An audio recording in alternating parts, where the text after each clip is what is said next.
மாண்பு சிறுபான்மைத்துறை அமைச்சர். மாண்புமிகு பேரவைத் தலைவர் அவர்களே, இந்த காவிரி பிரச்சனை சொன்னாலே சட்டசபையிலும் சரி வெளியிலும் சரி எதிர்க்கட்சி ஆளுங்கட்சிக்குள்ள பல வகையில் வாக்குவாதங்கள் போய்கிட்டு இருக்கு. இந்த காவிரி பிரச்சனை இப்போ சொல்கிற மாதிரி 50 வருஷம்லாம் இல்லை, 12ஆம் நூற்றாண்டிலே 2ஆம் ராஜராஜன் காலத்திலையும் 1ஆம் நரசிம்மன் காலத்தில் ஆரம்பித்த தகராறு. அதுக்கு பிறகு 1807, 1892, 1924, அதுக்கு பிறகு நடுவர்மன்ற இடைக்கால தீர்ப்பு, நடுவர்மன்ற இறுதி தீர்ப்பு, உச்சநீதிமன்ற இறுதி தீர்ப்பு, இத்தனை தீர்ப்புலையும் சுதந்திரத்திற்கு முன்னாடியும் சரி சுதந்திரத்துக்கு பின்னும் சரி கர்நாடக அரசு ஒரு தடவை கூட கேட்டதில்லை. அதை எதிர்த்து போராடுறது, ஒற்றை குரலாக போராடணுங்கிறது நம்ம அனைவரோட கோரிக்கை. அதை விட்டுட்டு ஒருத்தர் பேசிக்கிட்டு இருக்கிறத விட நம்ம இன்னைக்கு முதலமைச்சராக மாண்புமிகு நம்முடைய தமிழ்நாடு முதலமைச்சர் அவருடைய வழியில் ஏற்கனவே பல முதலமைச்சர்கள் பேச்சுவார்த்தை நடத்தியிருக்காங்க. ஜேஹெச் பாட்டீலோட பேச்சுவார்த்தை நடத்திருக்காங்க, சீதாராமையோட முதலமைச்சர் பேச்சுவார்த்தை நடத்திருக்காங்க. அந்த அடிப்படையில் நம்ம ஒரு இது எடுக்கிறோம். அது அனைத்து உறுப்பினரும் ஒத்துழைப்பு கொடுத்து அங்கங்கே குற்றச்சாட்டு சொல்லாமல் அந்த காவேரிக்கு ஒரு டெல்டா காரணம் சொல்கிறேன், அங்கே இருக்கக்கூடிய மக்கள் பாதிக்காத வைக்கு இந்த 800 வருஷ போராட்டத்தை முடிவு கொண்டு வரது தான் ஒரு சரியான தீர்வாக இருக்கும். மாண்புமிகு உறுப்பினர்கள் உட்காருங்க. மாண்புமிகு பேரவை உறுப்பினர்களுக்கு இந்த விவாதத்தை இத்துடன் நான் முடிவு கொண்டு வர விரும்புகிறேன். ஏன்னா இது ஒரு சென்சிட்டிவ் இஷ்யூ. நீண்ட நெடுங்காலமாக நம்முடைய அவையை பொறுத்தவரைக்கும் நான் என்ன பார்க்கிறேன் என்றால் 80ஆம் ஆண்டிலிருந்து 24 நீங்கள் தப்பு பண்ணீங்க, அதுக்கு பிற்பாடு இப்படி நடந்தது, அப்புறம் அரசு இதழில் வெளியிடுவதற்காக புரட்சித் தலைவர் அம்மாவை எடுத்துக்கொண்ட முயற்சி விவசாயிகளுடைய பாராட்டத்தை பெற்றது. நீங்கள் உங்களை பாராட்டல.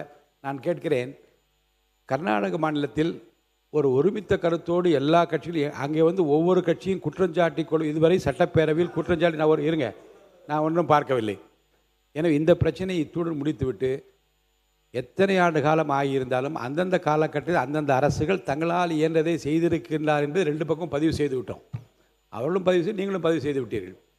இதில் அடுத்து வருகிற காலகட்டத்தில் இறைவன் சித்தம் நம்முடைய முதல்வராக பொறுப்பேற்றிருக்கிற ஜோசப் விஜய் அவர்கள் காலத்தில் தான் இது முடிய வேண்டும் என்று இறைவன் சித்தம் இருந்தால் அமைதியாக மக்கள் விரும்புகிற ஒரு தீர்வாக இது அமையும் என்று நம்புகிறேன். இந்த நேரத்தில் நான் ஒன்றையும் சொல்ல விரும்புகிறேன்.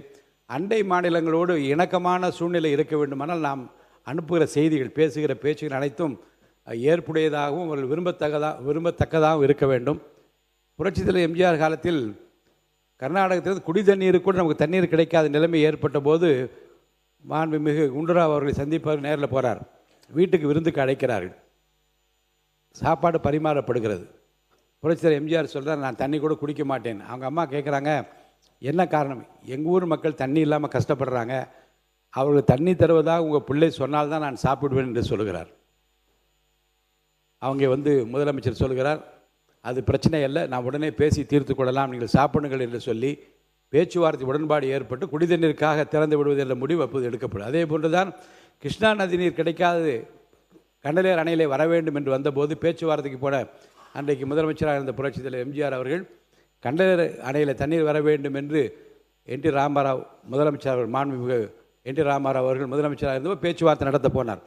பேச்சுவார்த்தை நடத்துகிறார். பேச்சுவார்த்தை முடிந்த உடனே அணை திறக்கப்பட்டு கண்டலேருக்கு தண்ணீர் வந்து கொண்டிருக்கின்ற செய்தி அங்கே வருகிறது. நான் சொல்வதற்கு காரணம் என்ன என்றால், ஒவ்வொரு காலகட்டத்திலும் ஒவ்வொரு முதலமைச்சரும் தங்கள் பங்களிப்பை தங்களுக்கு உரிய முறையில் செய்திருக்கின்றார்கள்.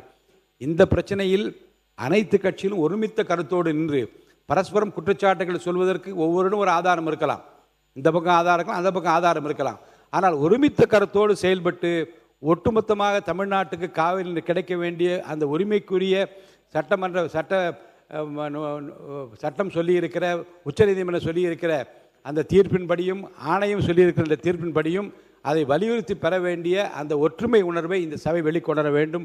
அந்த வகையில் இந்த பிரச்சனை இத்துடன் விவாதத்தை முடிவு கொண்டு வருகின்றேன். ஒரே ஒரு வார்த்தை மட்டும் அவைக்குள் நீக்கப்படுகிறது, அநாகரிகம் என்ற ஒரு வார்த்தை மட்டும் நீக்கப்படும், மற்ற பிரச்சனைகள் எல்லாம் அதில் இருக்கட்டும்.